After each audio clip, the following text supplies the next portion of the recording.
Alors bonjour à tous, bienvenue sur ma chaîne pour une nouvelle interview, donc dans ce cycle d'interviews. Après avoir interviewé le docteur Luc Julia sur l'IA, je suis avec un autre docteur, Emma Darle. Bonjour Madame Darle. Bonjour Jean-Robin, merci de me recevoir dans votre média. Eh ben, merci à vous d'avoir accepté cette interview. Donc, vous êtes docteur en informatique, enseignante-chercheuse, spécialisée en simulation de systèmes dynamiques complexes. Et alors, vous Oui, êtes aussi experte à la Commission européenne sur les appels à projets liés à l'IA. Et vous sortez, c'est ça dont on va parler principalement aujourd'hui, vous sortez le premier tome d'un triptyque qui alerte sur les dangers de l'intelligence artificielle. Et alors, ça, c'est pour le mois de septembre, on est un peu en avance, mais qui va s'intituler IA, illusion d'avenir. Alors, les gens peuvent découvrir ce triptyque sur un site que je vais montrer ici. Voilà. Donc, c'est illusiondavenir.fr, c'est ça? oui, tout à fait. Voilà.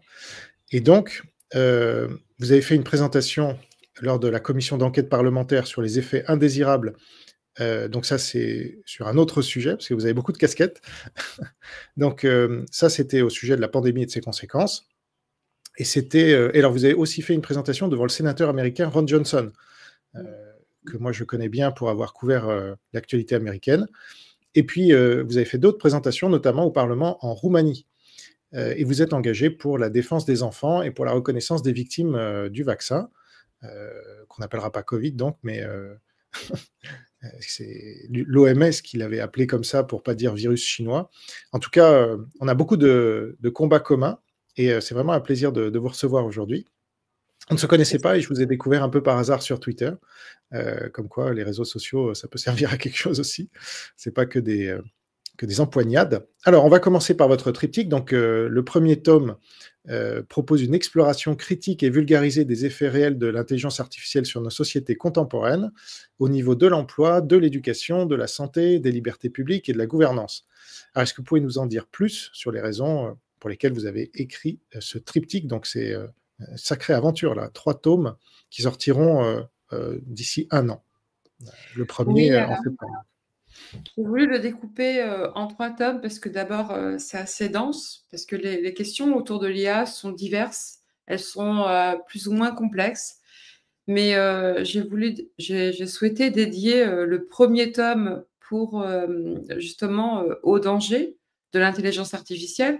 Alors le discours, mon discours n'est absolument pas technophobe, hein, il est vraiment, il alerte, il est dans un but de vigilance active et j'ai souhaité donc couvrir différents aspects comme l'emploi, l'éducation, la justice, mais aussi la démocratie, hein, puisque on est de plus en plus dans une démocratie algorithmique où finalement nos choix, nos pensées peuvent être guidés par des algorithmes, hein. On parle beaucoup des algorithmes autour de YouTube, de Twitter et cetera avec leur lot de censure. Et donc, j'ai souhaité vraiment rendre accessible à tout citoyen à travers donc des vulgarisations d'articles scientifiques qui ont justement travaillé dans ce sens. Voilà, vraiment avec une œuvre donc accessible à tous, à toutes et à tous. Et je souhaitais donc pour moi, c'était une aventure c'est une aventure qui a commencé il y a très longtemps.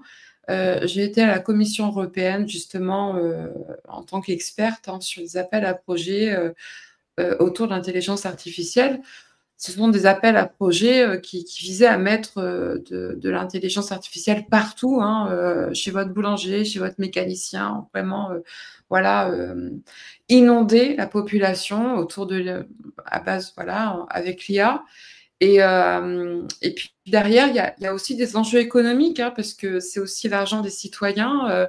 On dépense des milliards et des milliards d'euros qui sont envoyés aussi à des grandes entreprises, parce qu'il faut savoir que les projets européens, il y a beaucoup de cofinancement et derrière une partie de l'argent de la Commission européenne part dans les grandes entreprises. Derrière, après, il y a des dispositifs fiscaux qui permettent de pouvoir récupérer des sommes qui ont été allouées par la Commission européenne. Enfin, il y a tout un jeu de passe-passe fiscal. Et donc, là aussi, et il faut bien comprendre que derrière, le citoyen n'a jamais été, entendu, ni même interrogé sur ce qu'il souhaitait en matière de développement de l'intelligence artificielle. On a une espèce de mainmise, par les grandes entreprises avec derrière l'aval, et l'aide de la Commission européenne.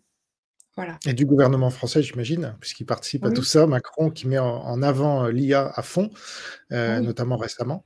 Alors, vous avez rédigé aussi un manifeste citoyen, du tome 1 intitulé «Refusons la soumission algorithmique, reprenons la main sur notre avenir». Pourquoi ce manifeste et que contient-il?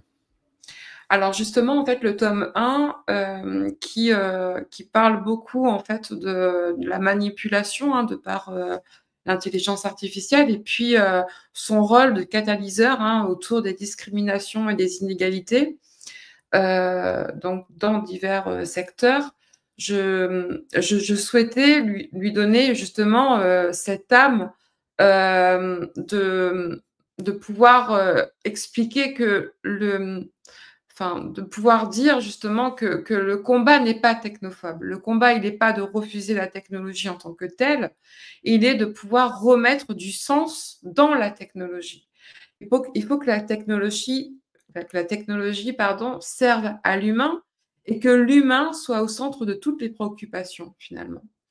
Et je souhaitais justement je souhaitais donner une arme justement aux citoyens à travers ce manifeste pour que chaque citoyen puisse s'en saisir, qu'il puisse aussi le porter, notamment, par exemple pour l'envoyer, en l'envoyant, à son député, à son maire ou que sais-je, lui laisser justement, bah, lui redonner finalement le pouvoir du débat, puisque ce débat, il nous appartient à tous et il appartient pas simplement à une caste, élitiste. Voilà. Alors je dois dire que je suis, totalement sur ce positionnement, puisque, avec Question Air, nous, on veut mettre justement la technologie au service de l'humain et on constate un peu trop que l'humain est mis au service de la technologie. Donc c'est exactement ce que vous dites et ça fait vraiment plaisir. C'est pour ça que je voulais faire votre promotion aussi parce qu'on n'est pas nombreux. Malheureusement, l'idée générale, l'idée dominante aujourd'hui, c'est plutôt que l'IA va nous remplacer, l'IA va tout faire, l'IA, nouveau Dieu en fait, nouvelle idole.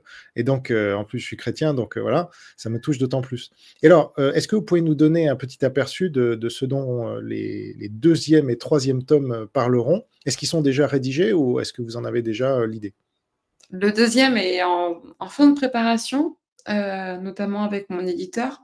Donc le deuxième, en fait, il est lié il aborde tout ce que finalement dans les discours mainstream, portés par des Laurent Alexandre et cetera, tout ce que finalement ces personnes-là cachent.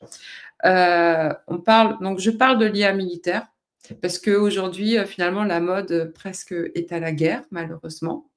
Et comment justement ces IA militaires vont supplanter justement les conflits, hein, qui existent déjà. Et je parle des cyberguerres. Donc la cyberguerre, c'est notamment la censure, sur YouTube, hein, c'est une cyberguerre envers le citoyen pour, refuser finalement d'informer les citoyens sur certaines réalités. Je pense que l'information, il y a différents prismes pour l'apprendre et puis, on a le droit de ne pas être d'accord avec qui que ce soit, n'empêche qu'on a le droit aussi de s'exprimer.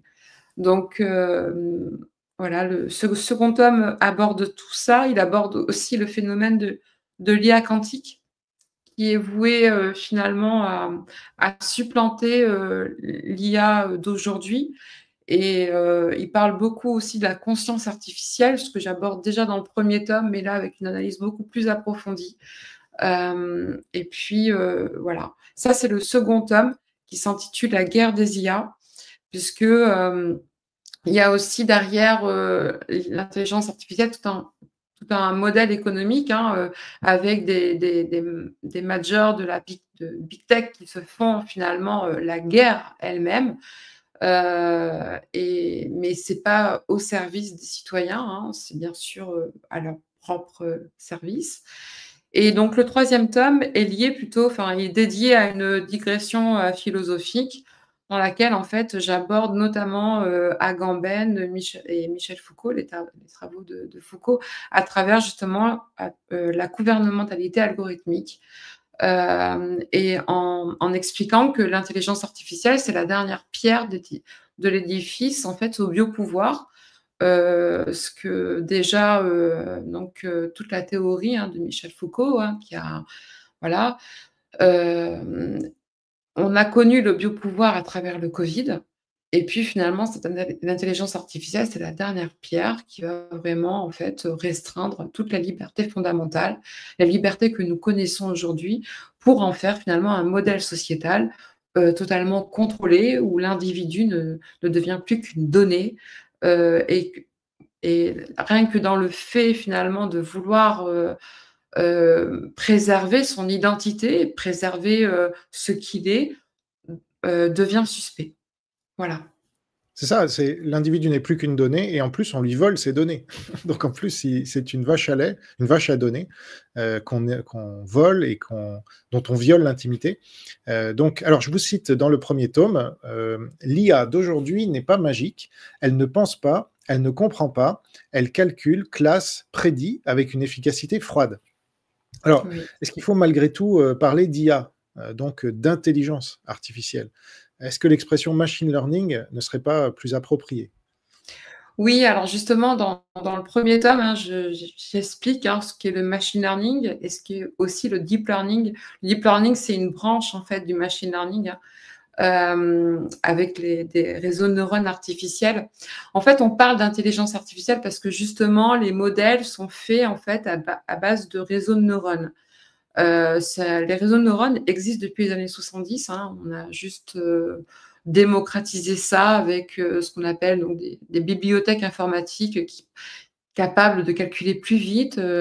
Derrière, il y a des modèles de simulation en fait, informatiques, hein, de phénomènes complexes d'ailleurs, puisque les données elles-mêmes peuvent être complexes, hétérogènes. Il y a notamment, Jean-Louis Desailles qui disait qu'il y a rien d'intelligent, qui est maître de conférence à l'université de Paris, hein, qui disait, «Il y a rien d'intelligent dans l'intelligence artificielle». Je reprends ces termes justement parce qu'effectivement le mot intelligence, n'est pas adapté pour les algorithmes que nous connaissons aujourd'hui. Ces algorithmes ne peuvent pas faire preuve d'empathie et ne peuvent pas globaliser finalement leurs connaissances, ils restent efficaces seulement dans un certain contexte. Si vous dépassez ce contexte-là, l'algorithme fait n'importe quoi et un être humain, il est capable de s'adapter à différentes situations, à différents contextes, ce qu'un algorithme ne sait absolument pas faire. Donc oui, je rejoins totalement votre opinion. Je crois vraiment et c'est ce que je démontre finalement dans ce livre, que les mots intelligence artificielle, le artificiel, on va dire, est bien positionné. Le mot intelligence n'est absolument pas, bien positionné. Oui, alors il y a le chercheur, Jaron Lanier qui dit même que c'est même pas artificiel puisque c'est l'être humain qui fournit toutes les données à cette, pseudo-intelligence. Du coup, elle n'est ni intelligente ni artificielle. Enfin bon, globalement, voilà, c'est un terme marketing, qu'ils ont créé pour, nous faire gober ça. Alors je vous cite encore, dans les systèmes éducatifs assistés par l'IA, donc on va utiliser le terme parce que tout le monde utilise, les enfants ne sont plus simplement instruits, ils sont modélisés, scorés, orientés. Le rôle de l'enseignant se voit progressivement réduit à celui de médiateur d'un programme algorithmique. Alors, justement, il y a une étude récente qui a fait beaucoup parler d'elle, qui a démontré que l'IA, comme on l'appelle, avait des conséquences néfastes sur le cerveau des jeunes, et notamment des enfants. Est-ce que vous avez vu cette étude et qu'est-ce que vous en pensez? Oui, alors ça, c'est une étude en fait qui suit les travaux, hein, qui ont été, abordés par, Neil Seymour en fait, qui est l'un des chercheurs, pionniers, hein, dans ce domaine-là. En fait, il faut comprendre que l'intelligence artificielle en fait, réduit, les capacités cognitives en fait d'un enfant puisque ça l'enferme dans ce qu'on appelle en fait un filtre à bulles. Si par exemple vous allez sur Twitter, vous allez avoir des actualités qui vont alimenter finalement vos opinions.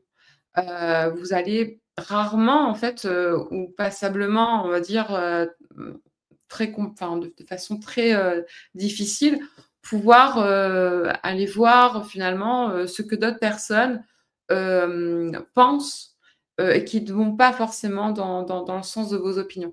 C'est exactement ce que fait l'IA, en fait. Donc, notamment en mathématiques, il y a eu des travaux, vous savez, où on a comparé le niveau, en fait, en géométrie, algébrique avec, en utilisant finalement une intelligence artificielle et puis, donc une cohorte d'élèves qui avaient que finalement, un programme, et puis, une autre cohorte avec un professeur. Ils se sont rendus compte que, la cohorte avec le professeur avait un meilleur niveau, au final, que celle qui avait utilisé que l'intelligence artificielle. Le rôle, en fait, d'un enseignant, c'est pas simplement de donner des exercices et des corrections. Le rôle d'un enseignant, il est d'accompagner. Il est de détecter quand est-ce qu'un élève n'a pas compris. Et ça se fait aussi par la voix. Ça se fait, on a tous les sens finalement qui interagissent avec l'autre.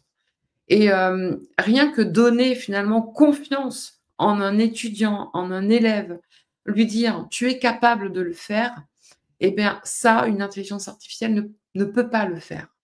Et ça a un effet magique parce que quand vous donnez confiance à des étudiants, à des élèves, finalement, et on s'aperçoit qu'ils sont capables de déplacer des montagnes.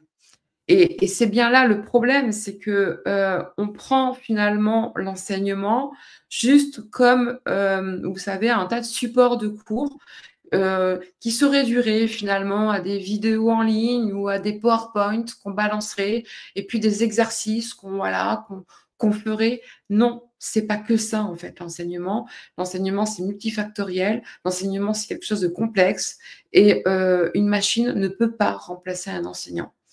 Et le danger qui se pose, et on le voit notamment avec Duolingo, par exemple, Duolingo, enfin, vous savez, la plateforme dans laquelle on peut apprendre différentes langues, c'est que finalement, l'élève apprend, OK, des mots, mais derrière, il n'y a pas l'histoire de ces mots, il n'y a pas la sensation, il n'y a pas les voilà, il n'y a pas il y a il y a un très bon accent, hein, qui est proposé, avec voilà, par les traducteurs et cetera, traducteurs automatiques, mais il y a enfin, il manque tout finalement. C'est juste un enrobage et derrière, il y a pas, ce qui fait, ce qui donne l'envie à un élève d'apprendre une autre langue, d'apprendre une autre culture. Ouais, Voilà. puisque vous parlez du sujet, c'est intéressant puisque Google a fait une démonstration récemment où on voyait 2 personnes parler à travers, une vidéo et c'était automatiquement traduit en temps réel. C'est-à-dire que la personne parlait dans sa langue maternelle, l'autre personne aussi, et c'était pas la même langue maternelle, mais ils arrivaient à se parler.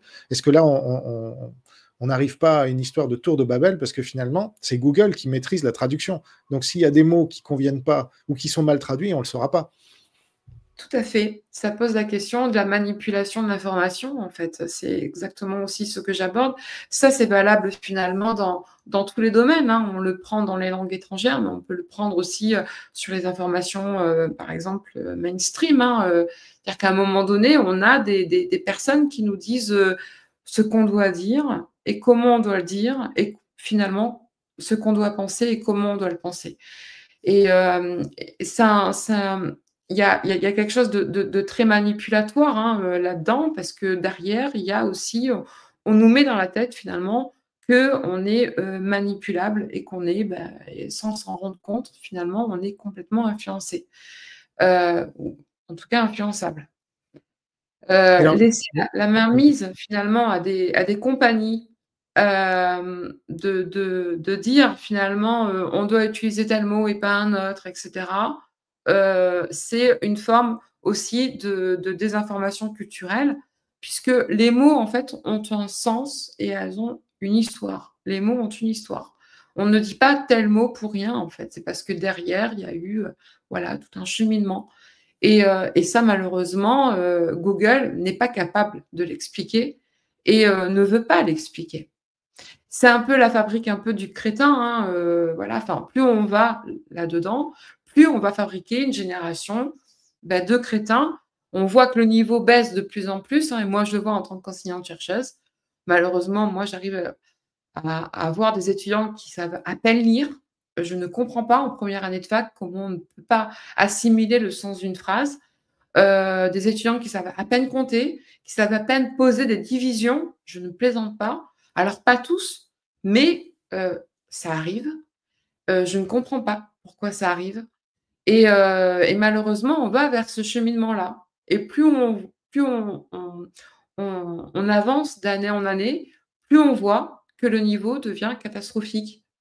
Et malheureusement, l'intelligence artificielle, ce sera vraiment le summum de la fabrique de toute une génération de crétins qui, malheureusement, penseront comme on leur dira de penser et feront, finalement, ce qu'on leur dit de faire, sans possibilité de s'interroger, de demander pourquoi ou de faire preuve d'une analyse critique.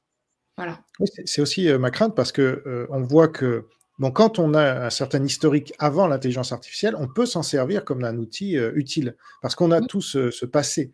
Mais, quand on est là-dedans et qu'on découvre le monde à travers l'intelligence artificielle, ça nous ferme tout un tas de portes puisque, comme vous l'expliquez très bien, c'est quelque chose qui alors, c'est le même modèle aussi que, précédemment, c'est-à-dire on nous vole nos données, c'est-à-dire, c'est de l'espionnage, c'est du viol de l'intimité et donc, avec l'intelligence artificielle, ils ont reproduit ce qu'ils avaient déjà fait avec les Google et les Facebook de ce monde. Ce sont les mêmes de toute façon, donc c'est logique. Donc là mmh. aussi, il y a des questions de plagiat qui sont posées, mais tout le monde s'en fiche. Enfin, comment est-ce que dans ce monde-là, on peut envisager la propriété intellectuelle, les droits de propriété, même en général? Est-ce que c'est pas la négation de gagner son salaire, de, vous voyez, nos données, si elles nous appartiennent, ça pourrait nous faire un revenu ensuite, parce que c'est l'or noir de l'avenir. Comment vous voyez tout ça? Je pense que c'est, la continuité finalement d'une perte des libertés fondamentales. Vous parlez, très bien finalement de la propriété intellectuelle. C'est la liberté, c'est une liberté fondamentale voilà, ça fait partie, du code de la propriété, hein, de toute manière. Enfin, ça suit le code de la propriété.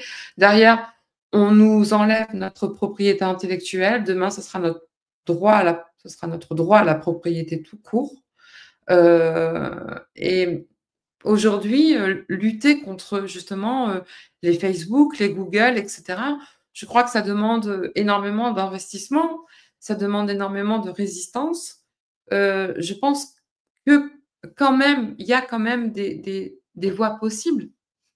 La 1re, c'est la prise de conscience. Si chacun de nous avait conscience que, chaque photo que nous postons, par exemple sur Facebook, ou sur une autre plateforme sert à alimenter ces algorithmes et que derrière eux s'en servent finalement pour, parfaire leurs intérêts commerciaux et cetera. Peut-être que déjà on pourrait peut-être y réfléchir à 2 fois. Mais après il faut aussi trouver des outils numériques capables, peut-être de remplacer on va dire, de façon même grossière, mais de remplacer, toutes ces plateformes. Il y a déjà des choses qui se développent très bien dans ce sens. Pour autant, ça reste des outils qui sont méconnus. En même temps, voilà, les Google ou les Facebook n'ont pas d'intérêt à les faire connaître aussi, hein. Donc voilà. C'est ça, c'est Mais bien organisé. je pense Et que l'information justement est primordiale dans ce sens. Et je pense que derrière, il y a aussi, un besoin de pouvoir, éduquer peut-être les citoyens au numériquement à des outils libres en fait, à des outils, qui ne sont pas voilà, à l'open source, des outils open source. Moi, je viens du monde du logiciel libre, et on a l'habitude, voilà, de partager les choses, de partager les codes et cetera. Finalement, c'est dans la philosophie de n'importe quel informaticien, hein. Je pense que voilà, cette culture-là, il faudrait vraiment que voilà, elle puisse être largement étendue finalement. Voilà. Mmh. Et sachant que c'est cette philosophie-là, qui était au départ de la Silicon Valley et qui a fait que l'information, étant gratuite, on n'avait plus de propriété de cette information. Donc, il y a aussi la limite à trouver. Et nous, à Question R, on se pose ces questions justement et je vous poserai une question à la fin sur le site qu'on a lancé. Mais avant, je voulais creuser encore sur votre livre, parce qu'il aborde, un thème vraiment passionnant. Donc je vous cite encore: «Les sociétés algorithmisées produisent des sujets profils modélisables, évaluables, corrigeables. Le moi devient score». Alors, est-ce que vous faites ici référence au crédit social à la chinoise, qu'on a connu notamment pendant la pandémie? Tout à fait parce que, c'est je pense le modèle en fait qui tend à s'imposer, partout en Europe avec l'aval bien sûr de la Commission européenne, avec l'aval, même de tous les partis politiques finalement qui ne font pas, qui ne jouent pas leur rôle d'opposition. Et derrière, pour des questions de sécurité, on va nous mettre la surveillance algorithmique. Pour des questions, on va dire, économiques, on va expliquer, ou alors pour des questions environnementales, on va expliquer que, alors, pseudo-environnementales, parce que bon, je partage pas tout à fait les mêmes, réalités que certains, écologistes. On va nous dire que, bah, finalement, on doit faire tel ou tel déplacement et demain, on nous mettra un GPS imposé dans notre voiture pour veiller à ce on fasse pas trop de kilomètres ou voilà, ou que sais-je. Et on est en fait, à l'ère du moi qui devient score, puisque finalement, on n'est qu'une donnée, un consommateur qui consomme, tant voilà, d'euros dans tel et tel magasin, un pseudo-citoyen qui a le droit de voter tous les 5 ans, dont l'opinion finalement est manipulée à coup de sondage. Voilà, enfin, tout est là finalement pour réduire au maximum nos libertés fondamentales et faire que l'être humain ne soit plus un être humain, mais soit réduit finalement bah, un à être plus esclave qu'il est déjà. Voilà, voilà. Très bien, bah, c'était intéressant, sur ce sujet parce que je pense qu'on va en parler, longtemps et donc votre triptyque arrive, vraiment à point nommé. Donc je renvoie vers le site illusiondavenir.fr, pour les gens qui veulent en savoir plus. Est-ce qu'on peut déjà le commander ou pas? Oui, il y a un bouton sur le site pour faire des commandes en version dédicacée. J'ai, reçu, alors le site, il a été mis à jour, hein. Il y a un bouton qui a depuis C'est dans Me contacter ou? non, non, c'est un bouton qui est voilà, à la place de découvrir la trilogie, il y a un Oui? bouton pour, le temps, voilà, qu'ils se remettent, peut-être à jour. D'accord. Hem, mais Donc là, on peut effectivement, aller sur votre, sur le site de votre, éditeur en effet. oui et puis Oui. donc sur le site pour commander un exemplaire dédicacé que j'envoie à chaque personne, voilà, Très bien, qui l'a commandé, en avant-première. super.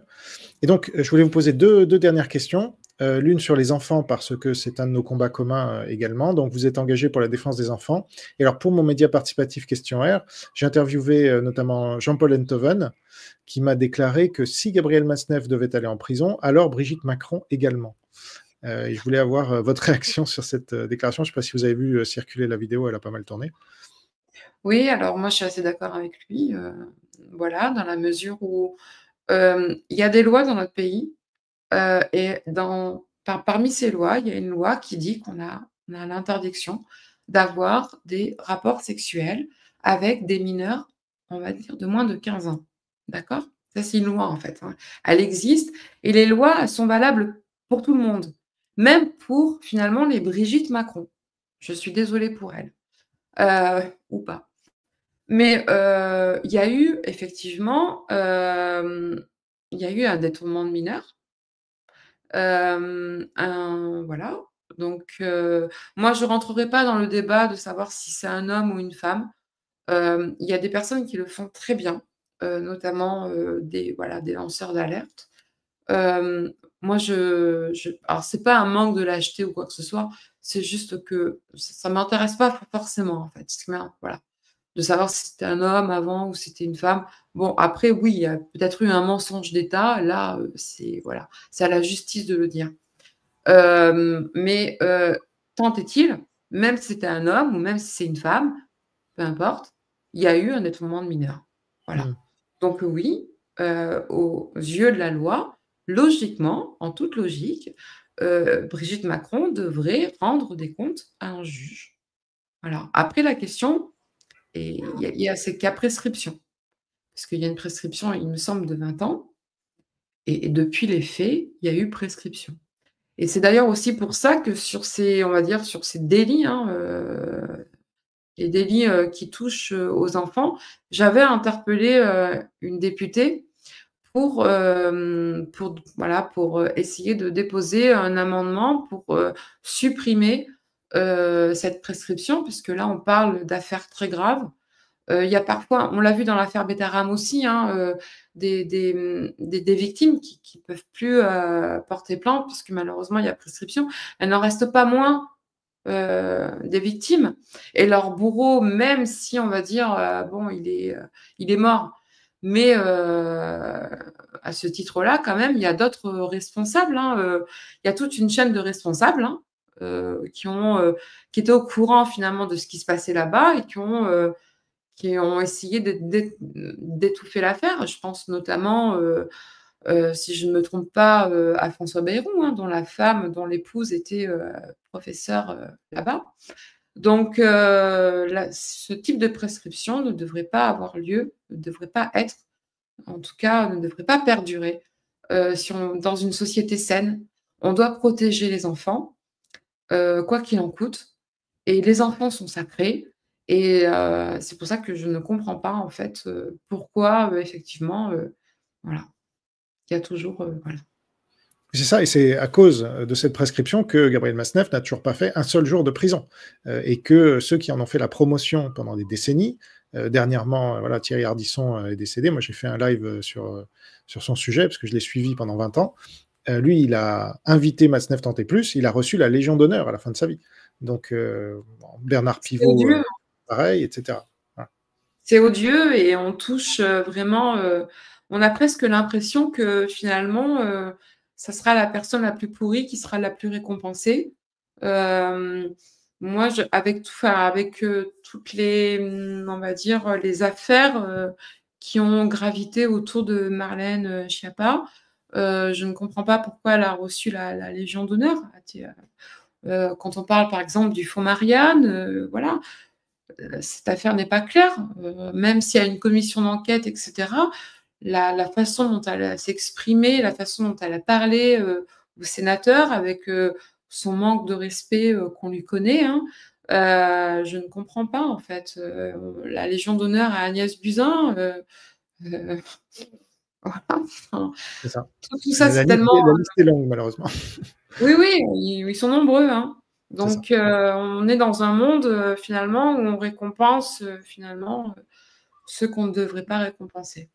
Voilà. En tout cas, merci et bravo pour votre combat pour les enfants parce que c'est quand même, on en a tous été un ou une, et donc si, nous, en tant qu'adultes, on ne se mobilise pas pour eux, vraiment, c'est là la vraie lâcheté. Donc, dernière question. Alors comme je n'ai pas annoncé votre interview, il n'y a pas eu de questions pour vous sur, mon média Questionnaire, mais, j'aimerais vous demander, qu'est-ce que vous pensez du principe donc de ce média, qui, permet à n'importe quel citoyen de poser une question, à une personnalité de son choix et à d'autres citoyens de la financer à partir d'1 centime d'euro pour obtenir une somme qui va permettre à un journaliste, un professionnel ou citoyen, d'aller poser la question à la personnalité directement et de toucher 70% de la somme. Bien, je dirais que votre média, il est essentiel et j'espère qu'il se développera encore plus. Je lui souhaite surtout longue vie. Je pense que l'information, elle doit être, voilà, ça doit être une interaction finalement entre les citoyens et puis les journalistes et puis les personnalités qui s'expriment. Je pense que c'est comme ça qu'on peut finalement recréer du lien aussi, et faire part, aussi de ses propres préoccupations, hein, on a des élites qui sont complètement déconnectées de toutes les réalités. Et je crois que si le citoyen, se réempare finalement de son propre rôle, se réempare aussi de sa manière de se réinformer, de s'informer, je pense que, c'est quelque chose d'essentiel, en fait, dans notre société. Hem, il faut bâtir un monde dans lequel, l'être humain a pleinement sa place, où le citoyen n'est plus ne doit pas être simplement, juste, un objet de consommation, mais voilà, qu'on qu'on lui laisse, toute sa place et pour pouvoir, remettre, bah, l'humain au centre. J'aime beaucoup cette expression, alors elle est pas de moi, je crois qu'on est nombreux de toute façon à la dire aujourd'hui, après tout ce qu'on a vécu, hein, durant la période covid et donc voilà, je souhaite vraiment longue vie, à votre média Jean Robin et tous mes vœux de succès. Bah, c'est gentil et vous avez parfaitement synthétisé, l'esprit qui est le nôtre, et cette philosophie en effet, qui consiste à dire: en même temps, l'humain doit être au centre, mais il se laisse trop faire en ce moment, donc on veut lui donner un outil pour, prendre ou reprendre sa liberté, et donc la liberté, elle se donne pas, elle se prend. Donc voilà, il y a un petit effort à faire au début, mais après, c'est nous qui pouvons dicter parce qu'on est plus nombreux, hein, c'est ça la démocratie théoriquement. Donc si on est de moins en moins en démocratie, c'est aussi parce que le citoyen laisse faire. Et donc là, on veut, mais il n'a pas forcément de porte de sortie, donc là, on veut lui en offrir une. Et c'est gentil ce que vous venez de dire parce qu'effectivement, vous avez parfaitement compris ce qu'on veut faire. Donc je vous remercie vraiment pour votre temps, Emma Darl, que je découvre, hein, je vous découvre vraiment. Je n'avais pas vu tous vos travaux, mais vous avez beaucoup travaillé et ça fait plaisir de voir des Français et des Françaises quand même, que j'interviewe ici. Je donne une petite fenêtre parce qu'on a une petite audience, mais quand même, ça fait plaisir de voir qu'il y a quand même des Français qui ont compris, qui avancent, dans le bon sens et qui veulent faire, changer les choses. Parce que là, franchement, ça devient insupportable, mais on garde l'espoir grâce à des gens comme vous et pour tout ça, je vous remercie beaucoup et j'incite les gens à découvrir, vos travaux. Vous avez aussi un compte Twitter, donc il suffit de taper, Emma Darl sur Twitter et on vous trouve. Donc il ne faut pas, abuser des réseaux sociaux, mais au moins on peut découvrir des gens de qualité, comme Merci. vous et donc je vous souhaite une bonne continuation aussi et un gros succès pour, cette trilogie. Vous appelez ça un triptyque, mais c'est plutôt une trilogie, non? C'est quoi la Oui, différence? oui, c'est une trilogie, tout à fait, une D'accord. trilogie, voilà, qui voilà, qui au fin le deuxième tome paraîtra en février, 2026 et le troisième tome donc paraîtra le jour des 1 an du 1er tome. Bon, bah, Voilà. je vous réinviterai pour le 2e déjà. Ça sera intéressant de faire le point sur la sortie du premier et sur le 2e, dont vous pourrez nous parler plus en détail si vous le souhaitez, bien sûr. Bien sûr. Merci beaucoup Jean-Robin. À très bientôt, merci à vous et Merci. donc à nouveau, n'hésitez pas à vous abonner à cette chaîne pour, de futures interviews, que je vais pas manquer de faire avec des gens de qualité. À bientôt. À bientôt, merci.